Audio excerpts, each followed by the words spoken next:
আমাদের সিলেটের শুকরিয়া মার্কেটের বিশিষ্ট ব্যবসায়ী জনাব সিরাজ শিকদারের ছেলে সহ আরো ৩-৪ জন গুরুতর অসুস্থ হয়ে সিলেট মেডিকেলে ভর্তি রয়েছেন।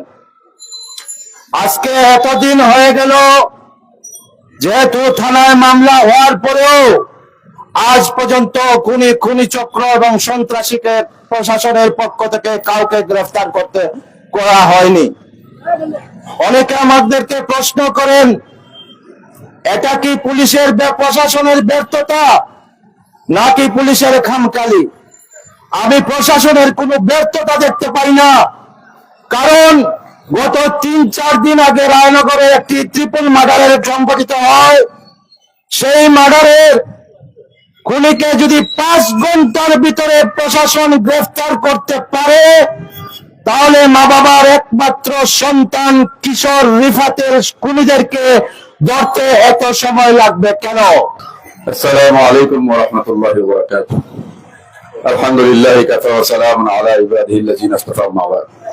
আমাদের এই আন্দোলন, আমাদের এই প্রতিবাদ, এটা কোনো আমাদের ব্যক্তিকেন্দ্রিক কোনো নিজ কল্যাণের জন্য, নিজের কোনো স্বার্থসিদ্ধির জন্য নয়।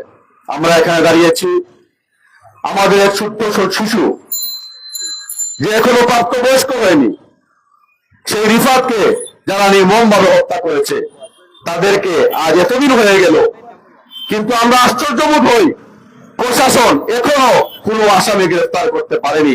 সেটা ব্যর্থতার চলে দিয়েছে বর্তমান প্রশাসন। আমরা আজকে মানববন্ধনে তীব্র প্রতিবাদ জানাচ্ছি। তারা এখনো একটি মাত্র আসামিকেও তারা এখনো গ্রেফতার করতে পারেনি। আমরা সিলেটবাসী হিসেবে লজ্জিত অনুভব করছি। আমরা এই জন্য আজকের এই মানববন্ধনে পরিষ্কার ভাষায় জানিয়ে দিতে চাই যে রিফাত এবং যারা আহত হয়েছে, তাদের যারা খুন করেছে, তাদেরকে যদি অতি দ্রুত আইনের মাধ্যমে গ্রেফতার করে না হয়, তাহলে আমরা আজকে যে আন্দোলন দেখছেন তার থেকে বৃহৎ আন্দোলনের ডাক দিতে আমরা বাধ্য হবো ইনশাআল্লাহ। আমি মাননীয় পুলিশ কমিশনারের দৃষ্টি আকর্ষণ করছি। আমরা গতকাল ওনার সাথে একটি বৈঠকে ছিলাম। আমি দেখেছি উনি অত্যন্ত ভালো একজন মানুষ। বিগত ফ্যাসিস্টের পর যে 2 জন পুলিশ কমিশনার ছিলেন, উনারা অত্যন্ত ভালো ছিলেন। তারপরে তিনি আসলেন, তিনি বলেছেন তিনি আগেও ছিলেন, চাকরি করেছেন। আমরা ওনার দৃষ্টি আকর্ষণ করছি, আপনি চৌকস একজন অফিসার এবং পুলিশের একজন ঊর্ধ্বতন কর্মকর্তা। পুলিশে পারে না এমন কোনো কাজ নেই। আমাদের বাংলাদেশের পুলিশ অত্যন্ত ভালো, আমরা জানি, আমরা গর্ব করে বলতে পারি। যদি তারা